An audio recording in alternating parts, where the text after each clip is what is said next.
ನಮಸ್ಕಾರ ಸ್ನೇಹಿತರೆ, ಹೇಗಿದ್ದೀರಾ? ಎಲ್ಲರೂ ಚೆನ್ನಾಗಿದ್ದೀರಾ ಅನ್ಕೊಂಡಿದ್ದೀನಿ ಸ್ನೇಹಿತರೆ. ಎಲ್ರಿಗೂ SPB ಮೀಡಿಯಾದ ಮತ್ತೊಂದು ವಿಡಿಯೋಕ್ಕೆ ತಮಗೆಲ್ಲರಿಗೂ ಸ್ವಾಗತ ಸುಸ್ವಾಗತ.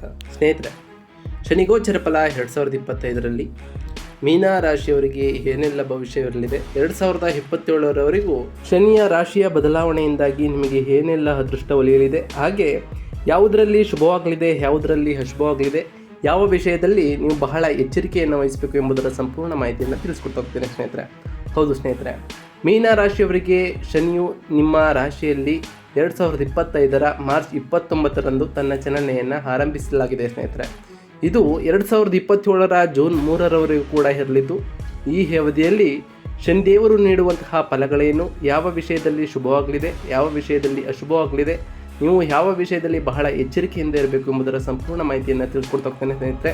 ಆದ್ದರಿಂದ ವಿಡಿಯೋನ ಸ್ಕಿಪ್ ಮಾಡದೆ ಇಲ್ಲಿಂದ ಕೊನೆ ತನಕ ನೋಡಿ. ಓಡಿಸಿ ವಿಡಿಯೋನ ನೋಡೋದ್ರಿಂದ ನಿಮಗೆ ಅಷ್ಟು ಇನ್ಫಾರ್ಮೇಷನ್ ಅರ್ಥ ಆಗೋದಿಲ್ಲ ಸ್ನೇಹಿತರೆ. ಆದ್ದರಿಂದ ಫಸ್ಟಿಂದ ಎಂಡ್ ತನಕ ವಿಡಿಯೋನ ವಾಚ್ ಮಾಡಿ. ಹಾಗೆ ನಮ್ಮ ಈ ವಿಡಿಯೋ ಇಷ್ಟ ಆಗಿತ್ತು ಅಂದರೆ ವಿಡಿಯೋಗೆ ಒಂದು ಲೈಕ್ ಕೊಡಿ ಸ್ನೇಹಿತರೆ. ನಿಮ್ಮ ಫ್ರೆಂಡ್ಸ್ ಮತ್ತು ಫ್ಯಾಮಿಲಿಗೆ ಈ ವಿಡಿಯೋನ ಶೇರ್ ಮಾಡೋ ಮುಖಾಂತರ ಅವ್ರಿಗೂ ಕೂಡ ಹೊಸ ಅಪ್ಡೇಟ್ಗಳನ್ನು ನೀವು ತಿಳಿಸ್ಬೋದಾಗಿದೆ. ಯಾರೆಲ್ಲ ಸಬ್ಸ್ಕ್ರೈಬ್ ಮಾಡ್ಕೊಳ್ಳದೆ ವಿಡಿಯೋನ ನೋಡ್ತಿದ್ದೀರಾ ಅವರು ಈಗಲೇ ಸಬ್ಸ್ಕ್ರೈಬ್ ಮಾಡ್ಕೊಳ್ಳಿ ಸ್ನೇಹಿತರೆ. ಸಬ್ಸ್ಕ್ರೈಬ್ ಮಾಡ್ಕೊಂಡು ಪ್ರತಿನಿತ್ಯ ವಿಡಿಯೋನ ವಾಚ್ ಮಾಡ್ತಿದ್ದೆ ಅವ್ರಿಗೆ ಥ್ಯಾಂಕ್ ಯು ಸೋ ಮಚ್ ಅಂತ ಹೇಳ್ತಾ, ಇನ್ನು ತಡ ಮಾಡೋದು ಬೇಡ ಸ್ನೇಹಿತರೆ. ಈ ಮೀನ ರಾಶಿಯವರಿಗೆ ಶನಿಗೋಚರ ಫಲದಿಂದಾಗಿ ಏನೆಲ್ಲ ಅದೃಷ್ಟ ಒಲಿಯಲಿದೆ, ಯಾವ ವಿಷಯದಲ್ಲಿ ನೀವು ಬಹಳ ಎಚ್ಚರಿಕೆಯಿಂದ ಇರಬೇಕು, ಹಾಗೆ ಯಾವುದರಲ್ಲಿ ಶುಭವಾಗಲಿದೆ ಅಂತ ಈಗ ಒಂದೊಂದಾಗಿ ತಿಳಿಸ್ಕೊಡ್ತಾ ಹೋಗ್ತೇನೆ. ಗಮನವಿಟ್ಟು ನೋಡ್ತಾ ಹೋಗಿ ಸ್ನೇಹಿತರೆ. ಹೌದು ಸ್ನೇಹಿತರೆ, ಈ ಮೀನ ರಾಶಿಗೆ ಸೇರಿದ ಜನರಿಗೆ ಈ ಮೊದಲೇ ಹೇಳಿದಂತೆ ಮೀನ ರಾಶಿಯಲ್ಲಿ ಶನಿ ಸಂಚಾರವು ನಿಮ್ಮ ಚಂದ್ರ ರಾಶಿಯಲ್ಲಿ ನಡೀತದೆ ಸ್ನೇಹಿತರೆ. ಈ ಸಂಚಾರವು 2025ರ ಮಾರ್ಚ್ 29ರಿಂದ ಸ್ಟಾರ್ಟ್ ಆಗಿ 2027ರ ಜೂನ್ 3ರವರೆಗೂ ಕೂಡ ಇರ್ತದೆ ಸ್ನೇಹಿತರೆ. ಶನಿಯ ಈ ಸಂಚಾರವು 26 ತಿಂಗಳವರೆಗೂ ಕೂಡ ಇರಲಿದ್ದು, ಶನಿಯು ನಿಮ್ಮ 11ನೇ ಮತ್ತು 12ನೇ ಮನೆಯ ಅಧಿಪತಿಯಾಗಿದ್ದಾನೆ ಸ್ನೇಹಿತರೆ. ಈ ಅವಧಿಯಲ್ಲಿ ಶನಿ ಸಾಡೆಸಾತಿಯು ನಿಮಗೆ ಉತ್ತುಂಗದಲ್ಲಿರ್ತದೆ. ಆದ್ದರಿಂದ ನೀವು ಬಹಳ ಜಾಗರೂಕರಾಗಿ ಈ ಟೈಮ್ನಲ್ಲಿ ಇರಬೇಕಾಗ್ತದೆ ಸ್ನೇಹಿತರೆ. ಶನಿ ನಿಮ್ಮ ಚಂದ್ರ ರಾಶಿಯಲ್ಲಿ ಸಂಚರಿಸುತ್ತಿದ್ದಾನೆ. ಹಾಗಾಗಿ ನೀವು ಖಿನ್ನತೆಗೆ ಒಳಗಾಗುವಂತಹ ಅಥವಾ ವಿಷಯಗಳನ್ನು ಪ್ರಶ್ನಿಸುವಂತಹ ಸಂಭವವು ಕೂಡ ಈ ಟೈಮ್ನಲ್ಲಿ ಜಾಸ್ತಿ ಇದೆ ಸ್ನೇಹಿತರೆ. ಈ ಟೈಮ್ನಲ್ಲಿ ನೀವು ತಾಳ್ಮೆ, ಸ್ವಯಂ ಕಲಿಕೆ ಮತ್ತು ಸ್ಪಷ್ಟ ಗುರಿಗಳ ಮೇಲೆ ಹೆಚ್ಚಿನ ಗಮನವನ್ನು ಹರಿಸಲು ಸರಿಯಾದ ಸಮಯವಾಗಿರುತ್ತದೆ. ಈ ಅವಧಿಯಲ್ಲಿ ಪ್ರಗತಿ ನಿಧಾನವಾಗಿರ್ಬೋದು, ಆದರೆ ನಿಮ್ಮ ಸ್ನೇಹಿತರ ಮತ್ತು ಮನೆಯವರ ಸಲಹೆ ನಿಮಗೆ ಈ ಟೈಮ್ನಲ್ಲಿ ಸಹಾಯಕವಾಗ್ತಾ ಹೋಗ್ತದೆ ಸ್ನೇಹಿತರೆ. ಸವಾಲುಗಳನ್ನು ನೆನಪಿನಲ್ಲಿಡುವುದು ಮುಖ್ಯವಾಗಿರ್ತದೆ. ಈ ಅವಧಿಯಲ್ಲಿ ನೀವು ಉತ್ತಮ ರೀತಿಯಲ್ಲಿ ಬಳಸಿಕೊಳ್ಳುವುದು ಉತ್ತಮವಾಗಿರ್ತದೆ ಸ್ನೇಹಿತರೆ. ಈ ಸಮಯದಲ್ಲಿ ಶನಿಯು ನಿಮಗೆ ಯಾವ ರೀತಿಯ ಪರಿಣಾಮವನ್ನು ಬೀರಲಿದ್ದಾನೆ, ನಿಮ್ಮ ಕುಟುಂಬ ಜೀವನ ಹೇಗಿರುತ್ತೆ ಅಂತ ಈಗ ತಿಳಿಸ್ಕೊಡ್ತಾ ಹೋಗ್ತಾನೆ. ಗಮನವಿಟ್ಟು ನೋಡ್ತಾ ಹೋಗಿ ಸ್ನೇಹಿತರೆ. ಶನಿ ಸಂಚಾರದ ಈ ಸಂದರ್ಭದಲ್ಲಿ ಈ ಅವಧಿಯಲ್ಲಿ ನಿಮ್ಮ ಸಂಗಾತಿಯೊಂದಿಗೆ ಯಾವುದಾದರೂ ವಿಷಯಕ್ಕೆ ಭಿನ್ನಾಭಿಪ್ರಾಯಗಳು ಈ ಟೈಮ್ನಲ್ಲಿ ಉಂಟಾಗ್ಬೋದು ಸ್ನೇಹಿತರೆ. ನಿಮ್ಮ ಭಿನ್ನಾಭಿಪ್ರಾಯಗಳನ್ನು ಸ್ಪಷ್ಟವಾಗಿ ಅವರೊಂದಿಗೆ ವ್ಯಕ್ತಪಡಿಸಿ ಮತ್ತು ಅವರ ಭಾವನೆಗಳನ್ನು ಸರಿಯಾಗಿ ಅರ್ಥ ಮಾಡಿಕೊಳ್ಳುವಲ್ಲಿ ಹೆಚ್ಚಿನ ಗಮನವನ್ನು ನೀವು ಈ ಟೈಮ್ನಲ್ಲಿ ನೀಡಬೇಕಾಗುತ್ತದೆ ಸ್ನೇಹಿತರೆ. ಈ ಸಮಯದಲ್ಲಿ ವಾದ ವಿವಾದಗಳಿಗೆ ನೀವು ಒಳಗಾಗಬೇಡಿ ಸ್ನೇಹಿತರೆ. ನಿಮ್ಮಿಬ್ಬರಿಗೆ ಶಾಂತಿ ನೆಮ್ಮದಿಯನ್ನು ನೀಡುವಂತಹ ಕೆಲಸವನ್ನು ಒಟ್ಟಾಗಿ ಮಾಡ್ತಾ ಹೋಗಿ ಈ ಸಮಯವನ್ನು ನೀವು ಸರಿಯಾಗಿ ಉಪಯೋಗಿಸಿಕೊಳ್ಳಿ ಸ್ನೇಹಿತರೆ. ಈ ಅವಧಿಯಲ್ಲಿ ನಿಮ್ಮ ಗುರಿಗಳನ್ನು ಅರ್ಥ ಮಾಡಿಕೊಳ್ಳುವ ಮತ್ತು ನಿಮಗೆ ಹೊಂದಾಣಿಕೆಯಾಗುವ ಜನರನ್ನು ನೀವು ಭೇಟಿಯಾಗುವಂತಹ ಸಂಭವ ಕೂಡ ಇರಲಿದ್ದು, ಯಾವುದೇ ಸಂಬಂಧಗಳಲ್ಲಿ ಭಿನ್ನಾಭಿಪ್ರಾಯ ಸಾಮಾನ್ಯವಾಗಿರುತ್ತದೆ ಸ್ನೇಹಿತರೆ. ಆದರೆ ಉತ್ತಮ ಸಂವಹನ ಮತ್ತು ತಿಳುವಳಿಕೆಗೆ ಆದ್ಯತೆ ನೀಡುವ ಮೂಲಕ ನೀವು ನಿಮ್ಮ ಸಂಬಂಧವನ್ನು ಇನ್ನಷ್ಟು ಬಲವಾಗಿ ಹೊಂದಿಕೊಳ್ಳುವಂತೆ ಮಾಡ್ಬೋದು ಸ್ನೇಹಿತರೆ.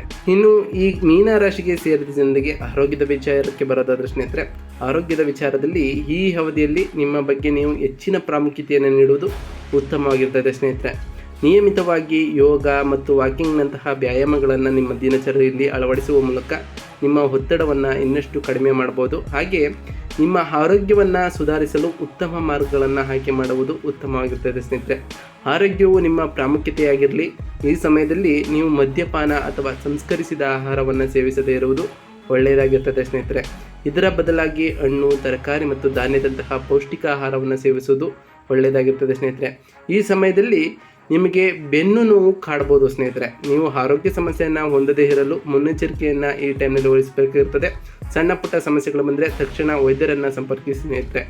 ಈ ಅವಧಿಯಲ್ಲಿ ಉತ್ತಮ ಕ್ರಮಗಳನ್ನು ಕೈಗೊಳ್ಳುವ ಮೂಲಕ ಯಾವುದೇ ಆರೋಗ್ಯ ಸಮಸ್ಯೆಯನ್ನು ನೀವು ತಡೆಯಬಹುದಾಗಿದೆ ಸ್ನೇಹಿತರೆ. ನಿಮಗೆ ಯಾವುದಾದರೂ ಆರೋಗ್ಯ ಸಮಸ್ಯೆ ಕಾಣಿಸಿಕೊಂಡ್ರೆ ಕೂಡಲೇ ನಿಮ್ಮ ಆರೋಗ್ಯವನ್ನು ಪರಿಶೀಲಿಸಿಕೊಳ್ಳಿ. ಹಾಗೆ ದೈಹಿಕ ಹಾಗೂ ಮಾನಸಿಕವಾಗಿ ನಿಮ್ಮ ಬಗ್ಗೆ ನೀವು ಹೆಚ್ಚಿನ ಕಾಳಜಿಯನ್ನು ವಹಿಸುವುದು ಉತ್ತಮವಾಗಿರ್ತದೆ ಸ್ನೇಹಿತರೆ. ಯಾವುದೇ ರೀತಿಯ ಸವಾಲುಗಳನ್ನು ಉತ್ತಮವಾಗಿ ನಿಭಾಯಿಸುವುದರೊಂದಿಗೆ ಬಲವಾದಂತಹ ಆರೋಗ್ಯವನ್ನು ನೀವು ಈ ಟೈಮ್ನಲ್ಲಿ ಹೊಂದಬಹುದಾಗಿದೆ. ಹಾಗೆ ಈ ಟೈಮ್ನಲ್ಲಿ ನೀವು ಜಾಸ್ತಿ ಒತ್ತಡಕ್ಕೆ ಒಳಗಾಗಬೇಡಿ ಸ್ನೇಹಿತರೆ. ಇನ್ನು ಈ ಮೀನ ರಾಶಿಗೆ ಸೇರಿದ ಜನರಿಗೆ ಪ್ರೀತಿ ಮತ್ತು ಮದುವೆ ವಿಚಾರದ ಬಗ್ಗೆ ಹೇಳ್ತಾ ಹೋಗೋದಾದರೆ, ಈ ಅವಧಿಯಲ್ಲಿ ನಿಮ್ಮ ಪ್ರೀತಿ ಪಾತ್ರರೊಂದಿಗೆ ಯಾವುದಾದರೂ ವಿಷಯಕ್ಕಾಗಿ ಭಿನ್ನಾಭಿಪ್ರಾಯಗಳು ಉಂಟಾಗಬಹುದು ಸ್ನೇಹಿತರೆ. ಯಾವುದೇ ರೀತಿಯ ಬಲವಾದ ಸಂಬಂಧವನ್ನು ನೀವು ಕಾಪಾಡಿಕೊಳ್ಳಲು ಹೊಂದಿಕೊಳ್ಳುವುದು ಹಾಗೆ ಪರಸ್ಪರರನ್ನ ಅಭಿಪ್ರಾಯಗಳನ್ನು ಆಲಿಸುವುದು ಅಗತ್ಯವಾಗಿರುತ್ತದೆ ಸ್ನೇಹಿತರೆ. ನಿಮ್ಮ ಮೌಲ್ಯಗಳ ಬಗ್ಗೆ ಮತ್ತು ನಿಮ್ಮ ಗುರಿಗಳ ಮೇಲೆ ಹೆಚ್ಚಿನ ಗಮನ ಕೇಂದ್ರೀಕರಿಸುವುದು ಈ ಟೈಮ್ನಲ್ಲಿ ಒಳ್ಳೆಯದಾಗಿರುತ್ತದೆ. ಈ ರಾಶಿಗೆ ಸೇರಿದ ವಿವಾಹಿತರು ತಮ್ಮ ಪ್ರೀತಿ ಪಾತ್ರರೊಂದಿಗೆ ಉತ್ತಮವಾದಂತಹ ಸಂಬಂಧವನ್ನು ಹೊಂದಲು ಹೆಚ್ಚಿನ ಸಮಯವನ್ನು ನಿಮ್ಮ ಪ್ರೀತಿ ಪಾತ್ರರಿಗೆ ನೀಡಬೇಕಾಗಿರುತ್ತದೆ. ಹಾಗೆ ಹೊಸ ಸಂಬಂಧಗಳನ್ನು ಎಚ್ಚರಿಕೆಯಿಂದ ಮುಂದುವರಿಸುವುದು ಉತ್ತಮವಾಗಿರುತ್ತದೆ ಸ್ನೇಹಿತರೆ. ಹಾಗೆ ಯಾವುದೇ ವಿಷಯವನ್ನು ಮುಂದೆ ತೆಗೆದುಕೊಂಡು ಹೋಗುವ ಮೊದಲು ವಿಷಯದ ಬಗ್ಗೆ ಹೆಚ್ಚಾಗಿ ತಿಳಿದುಕೊಳ್ಳುವುದು ಒಳ್ಳೆಯದಾಗಿರುತ್ತದೆ ಸ್ನೇಹಿತರೆ. ಇನ್ನು ಭಿನ್ನಾಭಿಪ್ರಾಯಗಳು ಭಿನ್ನತೆಗೆ ಕಾರಣವಾಗದಂತೆ ಎಚ್ಚರವನ್ನು ಈ ಟೈಮ್ನಲ್ಲಿ ನೀವು ವಹಿಸಬೇಕಾಗಿರುತ್ತದೆ. ಈ ಅವಧಿಯಲ್ಲಿ ನೀವು ಸಂವಹನಕ್ಕೆ ಹೆಚ್ಚಿನ ಗಮನವನ್ನು ನೀಡುವ ಮೂಲಕ ನಿಮ್ಮ ಸಂಬಂಧವನ್ನು ಸಾಕಷ್ಟು ಬಲಪಡಿಸುವಲ್ಲಿ ಹೆಚ್ಚಿನ ಆದ್ಯತೆಯನ್ನು ನೀಡ್ತಾ ಹೋಗಿ ಸ್ನೇಹಿತರೆ. ನಿಮ್ಮ ಪ್ರೀತಿ ಪಾತ್ರರೊಂದಿಗೆ ಅತ್ಯುತ್ತಮವಾದಂತಹ ಸಂಬಂಧವನ್ನು ಹೊಂದುವ ಬಗ್ಗೆ ಸಾಕಷ್ಟು ಪ್ರಾಮುಖ್ಯತೆಯನ್ನು ಕೊಡ್ತಾ ಹೋಗಿ ಸ್ನೇಹಿತರೆ. ನಿಮ್ಮ ಮನೆಯಲ್ಲಿ ಸಣ್ಣ ಪುಟ್ಟ ಜಗಳ ಕಲಹಗಳು ಆಗಿದ್ದರೆ ಕೂತು ಬಗೆಹರಿಸುವ ಮೂಲಕ ಅದಕ್ಕೆಲ್ಲ ಪರಿಹಾರವನ್ನು ಕಂಡುಕೊಳ್ಳಿ ಸ್ನೇಹಿತರೆ. ಇನ್ನು ಈ ಮೀನ ರಾಶಿಗೆ ಸೇರಿದ ಜನರಿಗೆ ಹಣಕಾಸಿನ ಸ್ಥಿತಿ ಹೇಗಿರಲಿದೆ ಅಂತ ಕೇಳೋದಾದರೆ ಸ್ನೇಹಿತರೆ, ಶನಿಯ ಈ ರಾಶಿ ಬದಲಾವಣೆಯ ಸಂದರ್ಭದಲ್ಲಿ ನೀವು ಆರ್ಥಿಕ ಸಂಕಷ್ಟವನ್ನು ಎದುರಿಸಬೇಕಾಗಬಹುದು ಸ್ನೇಹಿತರೆ. ಹಾಗೆ ನಿಮ್ಮ ಕೆಲಸಗಳಲ್ಲಿ ಉತ್ತಮ ಫಲಿತಾಂಶವೂ ಕೂಡ ದೊರಕದೇ ಇರಬಹುದು. ಹಾಗಾಗಿ ಈ ಸಂದರ್ಭದಲ್ಲಿ ಉತ್ತಮ ಬಜೆಟನ್ನು ನೀವು ರಚಿಸುವುದು ಒಳ್ಳೆಯದಾಗಿರುತ್ತದೆ ಸ್ನೇಹಿತರೆ. ಈ ಸಮಯದಲ್ಲಿ ನಿಮ್ಮ ಆದಾಯವನ್ನು ಹೆಚ್ಚಿಸಲು ಮತ್ತು ಖರ್ಚುಗಳನ್ನು ಕಡಿಮೆ ಮಾಡಲು ಉತ್ತಮ ಅವಕಾಶಗಳು ಕೂಡ ನಿಮಗೆ ದೊರೆತೋಗ್ತದೆ. ಈ ಅವಧಿಯಲ್ಲಿ ಯಾರಿಂದಲೂ ಸಹ ನೀವು ಸಾಲವನ್ನು ತೆಗೆದುಕೊಳ್ಳುವ ಮೊದಲು ಸರಿಯಾಗಿ ಯೋಚಿಸುವುದು ಉತ್ತಮವಾಗಿರುತ್ತದೆ ಸ್ನೇಹಿತರೆ. ನೀವು ಹೊಸ ವ್ಯಾಪಾರ, ಉದ್ಯಮ, ಹೂಡಿಕೆ ಅಥವಾ ವಿಸ್ತರಣೆ ಯೋಜನೆಗಳನ್ನು ಈ ಸಮಯದಲ್ಲಿ ಕಾರ್ಯರೂಪಕ್ಕೆ ತರಬೇಕೆಂದು ಯೋಚನೆ ಮಾಡ್ತಿದ್ರೆ ಇದರ ಬಗ್ಗೆ ಸರಿಯಾದ ಮಾಹಿತಿ ಮತ್ತು ಅಪಾಯಗಳನ್ನು ಅರ್ಥ ಮಾಡಿಕೊಂಡ ನಂತರವೇ ಮುಂದುವರಿಯುವುದು ಉತ್ತಮವಾಗಿರುತ್ತದೆ ಸ್ನೇಹಿತರೆ. ಶನಿ ಶಿಸ್ತು ಮತ್ತು ಕಠಿಣ ಪರಿಶ್ರಮವನ್ನು ಪ್ರತಿನಿಧಿಸುತ್ತದೆ ಸ್ನೇಹಿತರೆ. ಈ ಅವಧಿಯಲ್ಲಿ ನೀವು ನಿಮ್ಮ ಪ್ರಯತ್ನಗಳಿಗೆ ಗೌರವವನ್ನು ನೀಡುವ ಮೂಲಕ ನಕಾರಾತ್ಮಕತೆಯನ್ನು ಕಡಿಮೆ ಮಾಡಬಹುದಾಗಿದೆ. ಹಾಗೆ ನಿಮ್ಮ ಬುದ್ಧಿವಂತಿಕೆಯೊಂದಿಗೆ ಹಣಕಾಸಿನ ಬಗ್ಗೆ ನಿರ್ಧಾರವನ್ನು ತೆಗೆದುಕೊಳ್ಳೋದ್ರಿಂದಾಗಿ ನಿಮ್ಮ ಭವಿಷ್ಯವನ್ನು ಉತ್ತಮ ರೀತಿಯಾಗಿ ನಿರ್ವಹಿಸುವಂತಹ ಸಾಧ್ಯತೆಗಳು ಕೂಡ ಇರಬಹುದಾಗಿದೆ ಸ್ನೇಹಿತರೆ. ಇನ್ನು ಈ ಮೀನ ರಾಶಿಗೆ ಸೇರಿದ ಜನರಿಗೆ ವೃತ್ತಿ ಭವಿಷ್ಯ ಹೇಗಿರಲಿದೆ ಅಂತ ಕೇಳೋದಾದರೆ, ಈ ರಾಶಿ ಬದಲಾವಣೆಯ ಸಮಯದಲ್ಲಿ ಮೀನ ರಾಶಿಗೆ ಸೇರಿದ ಜನರು ಕೆಲಸದಲ್ಲಿ ಹೆಚ್ಚಿನ ಜವಾಬ್ದಾರಿಯನ್ನು ತೆಗೆದುಕೊಳ್ಬೇಕಾಗುತ್ತದೆ ಸ್ನೇಹಿತರೆ. ಈ ಅವಧಿಯಲ್ಲಿ ನಿಮ್ಮ ಕೆಲಸದ ಹೊರೆ ಹೆಚ್ಚಾಗ್ತಾ ಹೋಗ್ತದೆ. ಇದು ನಿಮ್ಮ ಒತ್ತಡಕ್ಕೆ ಸಹ ಕಾರಣವಾಗಬಹುದು ಸ್ನೇಹಿತರೆ. ಈ ಸಮಯದಲ್ಲಿ ನಿಮಗೆ ವೃತ್ತಿ ಜೀವನದಲ್ಲಿ ಪ್ರಗತಿ ನಿಧಾನವಾದರೂ ಕೂಡ ನಿಮ್ಮ ಕೌಶಲ್ಯಗಳನ್ನು ಹೆಚ್ಚಿಸಲು ಮತ್ತು ಉತ್ತಮವಾದ ಪ್ರದರ್ಶನವನ್ನು ನೀಡಲು ಈ ಸಮಯವು ಸಾಕಷ್ಟು ಶುಭವಾಗಿರುವುದು ಸ್ನೇಹಿತರೆ. ನೀವು ನಿಮ್ಮ ಉದ್ಯೋಗ ಗುರಿಗಳನ್ನು ಮಾಡಬೇಕೆಂದು ಅಂದ್ಕೊಂಡಿದ್ರೆ ನಿಮ್ಮ ಗುರಿಗಳಿಗೆ ಸರಿ ಹೊಂದುವಂತಹ ಉದ್ಯೋಗ ನಿಮಗೆ ದೊರಕಿದೆಯೇ ಎಂಬುದನ್ನು ಖಚಿತಪಡಿಸಿಕೊಂಡ ನಂತರವೇ ಮುಂದುವರಿಯುವುದು ಉತ್ತಮವಾಗಿರ್ತದೆ ಸ್ನೇಹಿತರೆ. ನಿಮಗೆ ಪರಿಚಿತರಿಂದ ಈ ಸಮಯದಲ್ಲಿ ತೊಂದರೆಯೂ ಕೂಡ ಆಗ್ಬೋದು. ಹಾಗೆ ನಿಮ್ಮ ಕೆಲಸದ ವಾತಾವರಣದಲ್ಲಿ ನೀವು ಸಾಕಷ್ಟು ಎಚ್ಚರಿಕೆಯಿಂದ ಈ ಟೈಮ್ನಲ್ಲಿ ಇರಬೇಕಾಗಿರ್ತದೆ ಸ್ನೇಹಿತರೆ. ಈ ಸಮಯದಲ್ಲಿ ನೀವು ನಕಾರಾತ್ಮಕತೆ ಒಳಗಾಗದೆ ಕಲಿಕೆ ಮತ್ತು ಸುಧಾರಣೆಯ ಕಡೆ ಹೆಚ್ಚಿನ ಪ್ರಾಮುಖ್ಯತೆಯನ್ನು ನೀಡುವುದು ಉತ್ತಮವಾಗಿರುತ್ತದೆ. ಇದರಿಂದಾಗಿ ನೀವು ಸಾಧನೆಯನ್ನು ಮಾಡಬಹುದಾಗಿದೆ ಸ್ನೇಹಿತರೆ. ಜೊತೆಗೆ ನೀವು ವೃತ್ತಿ ಜೀವನದಲ್ಲಿ ಯಶಸ್ಸನ್ನು ಸಹ ಕಾಣಬಹುದಾಗಿದೆ ಸ್ನೇಹಿತರೆ. ಇನ್ನು ಈ ಮೀನ ರಾಶಿಗೆ ಸೇರಿದ ಜನರ ವಿದ್ಯಾರ್ಥಿಗಳ ವಿಷಯಕ್ಕೆ ಬರೋದಾದರೆ, ಅಂದರೆ ಶಿಕ್ಷಣದ ವಿಚಾರಕ್ಕೆ ಬರೋದಾದರೆ, ಈ ಅವಧಿಯಲ್ಲಿ ಶನಿ ಸಂಚಾರದ ಈ ಸಂದರ್ಭದಲ್ಲಿ ಈ ಮೀನ ರಾಶಿಗೆ ಸೇರಿದ ವಿದ್ಯಾರ್ಥಿಗಳು ತಮ್ಮ ಓದಿನ ಬಗ್ಗೆ ಉತ್ತಮ ಯೋಜನೆಗಳನ್ನು ಹೊಂದುವುದು ಉತ್ತಮವಾಗಿರ್ತದೆ ಸ್ನೇಹಿತರೆ. ಇದರಿಂದಾಗಿ ನೀವು ಅಧ್ಯಯನದಲ್ಲಿ ಉತ್ತಮವಾದಂತಹ ಸಾಧನೆಯನ್ನು ಮಾಡಬಹುದಾಗಿದೆ. ಈ ಸಮಯದಲ್ಲಿ ನೀವು ಗಮನವನ್ನು ಕೇಂದ್ರೀಕರಿಸುವುದು ಒಳ್ಳೆಯದಾಗಿರ್ತದೆ. ಹಾಗೆ ಯಾವುದೇ ರೀತಿಯ ಗೊಂದಲಗಳನ್ನು ತಪ್ಪಿಸುವುದು ಉತ್ತಮವಾಗಿರ್ತದೆ ಸ್ನೇಹಿತರೆ. ಈ ಸಮಯದಲ್ಲಿ ನೀವು ಯಾರಿಂದಲೂ ಸಹಾಯವನ್ನು ಕೇಳಲು ಹಿಂಜರಿಯಬೇಡಿ. ನಿಮಗೆ ಅಧ್ಯಯನದಲ್ಲಿ ಯಾವುದೇ ರೀತಿಯ ಕಷ್ಟ ಎದುರಾದರೆ ನಿಮ್ಮ ಶಿಕ್ಷಕರನ್ನು ಸಂಪರ್ಕಿಸಿ ಅಥವಾ ಅವರ ಮಾರ್ಗದರ್ಶನವನ್ನು ಪಡೆಯುವುದು ಉತ್ತಮವಾಗಿರ್ತದೆ ಸ್ನೇಹಿತರೆ. ಇನ್ನು ಸ್ಪರ್ಧಾತ್ಮಕ ಪರೀಕ್ಷೆಗಳಿಗೆ ತಯಾರಿ ನಡೆಸುವಂತಹ ವಿದ್ಯಾರ್ಥಿಗಳಿಗೆ ಯಶಸ್ಸನ್ನು ಗಳಿಸಲು ಕಠಿಣ ಪರಿಶ್ರಮವನ್ನು ಪಡುವುದು ಅಗತ್ಯವಾಗಿರುತ್ತದೆ ಸ್ನೇಹಿತರೆ. ಕಠಿಣ ಪರಿಶ್ರಮ ಮತ್ತು ಸ್ಪಷ್ಟ ಯೋಜನೆಗಳೊಂದಿಗೆ ನೀವು ಮುಂದುವರಿದರೆ ನಿಮಗೆ ಯಾವುದೇ ರೀತಿಯ ಅಡೆತಡೆಗಳು ಎದುರಾಗೋದಿಲ್ಲ ಸ್ನೇಹಿತರೆ. ಮತ್ತು ಇದರಿಂದಾಗಿ ನೀವು ಉತ್ತಮ ಸಾಧನೆಯೊಂದಿಗೆ ಯಶಸ್ಸನ್ನು ಸಹ ಪಡೆಯಬಹುದಾಗಿದೆ.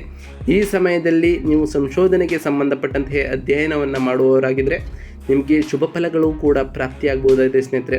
ವಿದೇಶದಲ್ಲಿ ಉನ್ನತ ಶಿಕ್ಷಣ ಮಾಡಬೇಕೆಂದು ಬಯಸುವಂತಹ ಈ ಮೀನ ರಾಶಿಗೆ ಸೇರಿದ ಜನರಿಗೆ ಈ ಅವಧಿಯಲ್ಲಿ ಅತ್ಯುತ್ತಮವಾದಂತಹ ವಿಶ್ವವಿದ್ಯಾಲಯದಲ್ಲಿ ದಾಖಲಾಗುವಂತಹ ಉತ್ತಮ ಅವಕಾಶಗಳು ಕೂಡ ದೊರಕೋದ್ರಿಂದ ನೀವು ಶೈಕ್ಷಣಿಕವಾಗಿ ಅತ್ಯುತ್ತಮ ಸಾಧನೆಯನ್ನು ಮಾಡಲು ಇದು ಉತ್ತಮ ಅವಕಾಶವಾಗಿರುತ್ತದೆ ಸ್ನೇಹಿತರೆ. ಹಾಗೆ ಈ ರಾಶಿಯ ವಿದ್ಯಾರ್ಥಿಗಳು ಬಹಳ ಶಿಸ್ತಿನಿಂದ ಈ ಟೈಮ್ನಲ್ಲಿ ಇರಬೇಕಾಗಿರ್ತದೆ. ಹಾಗೆ ನೀವು ಹೊಂದಿಕೊಂಡಂತಹ ಕೆಲಸವನ್ನು ಹಾಗೆ ಮುಗಿಸಿದಲ್ಲಿ ನೀವು ಬಹಳ ಯಶಸ್ಸನ್ನು ಕಾಣ್ತಾ ಹೋಗ್ತೀರಿ ಸ್ನೇಹಿತರೆ. ಇನ್ನು ಈ ಮೀನ ರಾಶಿಗೆ ಸೇರಿದ ಜನರಿಗೆ ನಾವು ನೀಡುವಂತಹ ಸರಳ ಪರಿಹಾರಗಳೇನು ಅಂತ ಈಗ ಒಂದೊಂದಾಗಿ ತಿಳಿಸ್ಕೊಡ್ತಾ ಹೋಗ್ತೇನೆ. ಗಮನವಿಟ್ಟು ನೋಡ್ತಾ ಹೋಗಿ ಸ್ನೇಹಿತರೆ. ಮೊದಲನೇದಾಗಿ ಶನಿ ಸಂಚಾರದ ಈ ಸಂದರ್ಭದಲ್ಲಿ ನೀವು ಬಹಳ ಶಿಸ್ತಿನಿಂದ ಇರಬೇಕಾಗ್ತದೆ ಸ್ನೇಹಿತರೆ. ಏಕೆಂದರೆ ಶನಿದೇವರು ಶಿಸ್ತಿಗೆ ಬಹಳ ಮಹತ್ವವನ್ನು ಕೊಡ್ತಾ ಹೋಗ್ತಾರೆ. ಹಾಗೆ ನಿಮ್ಮ ಗುರಿಗಳನ್ನು ತಲುಪಲು ನೀವು ದೀರ್ಘಕಾಲೀನ ಗುರಿಗಳ ಮೇಲೆ ಹೆಚ್ಚಿನ ಗಮನವನ್ನು ಕೊಡಬೇಕಾಗಿರ್ತದೆ ಸ್ನೇಹಿತರೆ. ನೀವು ದೀರ್ಘಕಾಲೀನ ಗುರಿಗಳ ಮೇಲೆ ಹೆಚ್ಚಿನ ಗಮನವನ್ನು ಕೊಟ್ಟಿದ್ದೇ ಆದರೆ ಆ ಗುರಿಯಲ್ಲಿ ಯಶಸ್ಸನ್ನು ಕಾಣ್ತಾ ಹೋಗ್ತೀರಿ ಸ್ನೇಹಿತರೆ. ಹಾಗೆಯೇ ಪ್ರತಿ ಶನಿವಾರದಂದು ನೀವು ವಿಕಲಚೇತನರಿಗೆ ಆಹಾರವನ್ನು ದಾನ ಮಾಡಿ ಸ್ನೇಹಿತರೆ. ಪ್ರತಿ ಶನಿವಾರ ಗಣೇಶ, ಹನುಮಂತ ಮತ್ತು ಶನಿದೇವರನ್ನು ಪ್ರಾರ್ಥಿಸಿ ಸ್ನೇಹಿತರೆ. ಹಾಗೂ ಪ್ರತಿದಿನ ಹನುಮಾನ್ ಚಾಲೀಸವನ್ನು ಓದಿ ಅಥವಾ ಆಲಿಸೋದ್ರಿಂದ ಆ ಹನುಮಾನ್ ಕೃಪೆಯೂ ಕೂಡ ನಿಮಗೆ ಉಂಟಾಗ್ತಾ ಹೋಗ್ತದೆ ಸ್ನೇಹಿತರೆ. ಇನ್ನು ಪ್ರತಿ ಶನಿವಾರದಂದು ಬಡವರು ಮತ್ತು ಮನೆಯಿಲ್ಲದಂತಹ ಜನರಿಗೆ ಕಂಬಳಿ ಮತ್ತು ಬಟ್ಟೆಗಳನ್ನು ದಾನ ಮಾಡಿ ಸ್ನೇಹಿತರೆ. ನಿಮ್ಮ ಕೈಲಾದಷ್ಟು ದಾನವನ್ನು ಮಾಡಿದರೆ ಆ ಶನಿದೇವರ ಕೃಪೆಗೂ ಕೂಡ ನೀವು ಪಾತ್ರರಾಗ್ತೀರಿ ಸ್ನೇಹಿತರೆ. ಇನ್ನು ಪ್ರತಿ ಶನಿವಾರದಂದು ಮುಖ್ಯವಾಗಿ ಮಾಡಬೇಕಾದಂತಹ ಕಾರ್ಯವೇನು ಅಂತ ಕೇಳೋದಾದರೆ, ಅವತ್ತಿನ ದಿನ ನೀವು ಮದ್ಯಪಾನ ಮತ್ತು ಮಾಂಸಾಹಾರವನ್ನು ತಪ್ಪಿಸಿ ಆ ದಿನ ಶನಿದೇವರನ್ನು ಪ್ರಾರ್ಥಿಸಿ, ಸಾಧ್ಯವಾದರೆ ಶನಿದೇವರ ದೇವಾಲಯಕ್ಕೆ ತೆರಳಿ ಶನಿದೇವರಿಗೆ ಪ್ರಿಯವಾದಂತಹ ಕಪ್ಪು ಎಳ್ಳಿನ ಬತ್ತಿಯನ್ನು ಹಚ್ಚೋದ್ರಿಂದ ಆ ಶನಿದೇವರು ಕೂಡ ಪ್ರಸನ್ನರಾಗ್ತಾರೆ ಸ್ನೇಹಿತರೆ. ಇದರಿಂದಾಗಿ ಶನಿದೇವರ ನಕಾರಾತ್ಮಕತೆಯು ನಿಮಗೆ ಸಕಾರಾತ್ಮಕತೆಯಾಗಿ ಬದಲಾವಣೆಯಾಗ್ತಾ ಹೋಗ್ತದೆ ಸ್ನೇಹಿತರೆ. ಹಾಗೆಯೇ ಪ್ರತಿ ಶನಿವಾರದಂದು ನಾಯಿ, ಕಾಗೆ ಮತ್ತು ಪಕ್ಷಿಗಳಿಗೆ ಆಹಾರ ಮತ್ತು ನೀರನ್ನು ನೀಡಿ ಸ್ನೇಹಿತರೆ. ಇದರಿಂದಾಗಿ ಆ ಪಕ್ಷಿಗಳಿಗೂ ಕೂಡ ಆಹಾರ ಸಿಕ್ಕಿದಂತಾಗ್ತದೆ. ಹಾಗೆ ನಿಮ್ಮ ಮನಸ್ಸಿಗೆ ಶಾಂತಿಯೂ ಕೂಡ ದೊರಕಲಿದೆ ಸ್ನೇಹಿತರೆ. ಇನ್ನು ಆಸ್ಪತ್ರೆಗಳಲ್ಲಿರುವಂತಹ ರೋಗಿಗಳಿಗೆ ಆಹಾರವನ್ನು ದಾನ ಮಾಡಿ ಸ್ನೇಹಿತರೆ. ಇದರಿಂದ ಆ ಶನಿದೇವರ ಕೃಪೆಯೂ ಕೂಡ ನಿಮಗೆ ಉಂಟಾಗ್ತಾ ಹೋಗ್ತದೆ ಸ್ನೇಹಿತರೆ. ನಾವು ತಿಳಿಸ್ಕೊಟ್ಟಿರುವಂತಹ ಈ ಎಲ್ಲ ಸರಳ ಪರಿಹಾರಗಳನ್ನು ನೀವು ಅನುಸರಿಸಿದ್ದೇ ಆದರೆ ನಿಮ್ಮ ಜೀವನದಲ್ಲಿ ಸಾಕಷ್ಟು ಬದಲಾವಣೆಯನ್ನು ಕಾಣ್ತಾ ಹೋಗ್ತೀರಿ. ಇದರಿಂದ ನಿಮ್ಮ ಮನೆಯಲ್ಲಿ ಸಂತೋಷದ ವಾತಾವರಣವೂ ಕೂಡ ನಿರ್ಮಾಣವಾಗ್ತದೆ ಸ್ನೇಹಿತರೆ. ಇದಾಗಿತ್ತು ಇವತ್ತಿನ ಒಂದು ವಿಡಿಯೋ ಸ್ನೇಹಿತರೆ. ವಿಡಿಯೋ ಇಷ್ಟ ಆಗಿತ್ತು ಅಂದರೆ ವಿಡಿಯೋಗೆ ಒಂದು ಲೈಕ್ ಮಾಡಿ. ಯಾರೇನೂ ಚಾನಲ್ನ ಸಬ್ಸ್ಕ್ರೈಬ್ ಮಾಡ್ಕೊಳ್ಳದೆ ವಿಡಿಯೋ ನೋಡ್ತಿದ್ದಾರೆ ಅವರಿಗಲೇ ಸಬ್ಸ್ಕ್ರೈಬ್ ಮಾಡ್ಕೊಳ್ಳಿ ಸ್ನೇಹಿತರೆ. ನಿಮ್ಮ ಫ್ರೆಂಡ್ಸ್ ಮತ್ತು ಫ್ಯಾಮಿಲಿಗೆ ಈ ವಿಡಿಯೋನ ಶೇರ್ ಮಾಡಿ ಸ್ನೇಹಿತರೆ. ಅವರು ಕೂಡ ಅವರವರ ರಾಶಿಯ ಬಗ್ಗೆ ತಿಳ್ಕೊಳ್ಳೋಕ್ಕೆ ಸಾಧ್ಯವಾಗ್ತದೆ ಅಂತ ಹೇಳ್ತಾ, ಹಾಗೆ ಕಮೆಂಟ್ನಲ್ಲಿ ಓಂ ಶನೈಶ್ವರಾಯ ನಮಃ ಎಂದು ಕಮೆಂಟ್ ಮಾಡಿ ಸ್ನೇಹಿತರೆ. ಯಾರೆಲ್ಲ ಸಬ್ಸ್ಕ್ರೈಬ್ ಮಾಡಿಕೊಂಡು ಪ್ರತಿನಿತ್ಯ ವಿಡಿಯೋನ ವಾಚ್ ಮಾಡ್ತಿದ್ದಾರೆ ಅವರಿಗೆ ಥ್ಯಾಂಕ್ ಯು ಸೋ ಮಚ್ ಅಂತ ಹೇಳ್ತಾ, ಆ ಶನಿದೇವರು ನಿಮಗೆ ಆಯುಷ್ಯ, ಆರೋಗ್ಯ, ಸಮೃದ್ಧಿಯನ್ನು ಕೊಟ್ಟು ಕಾಪಾಡಲಿ ಅಂತ ದೇವರಲ್ಲಿ ಕೇಳ್ಕೊಳ್ತಾ ಸಿಗ್ತೀನಿ ಮತ್ತೊಂದು ವಿಡಿಯೋದೊಂದಿಗೆ ಸ್ನೇಹಿತರೆ. Thank you for watching.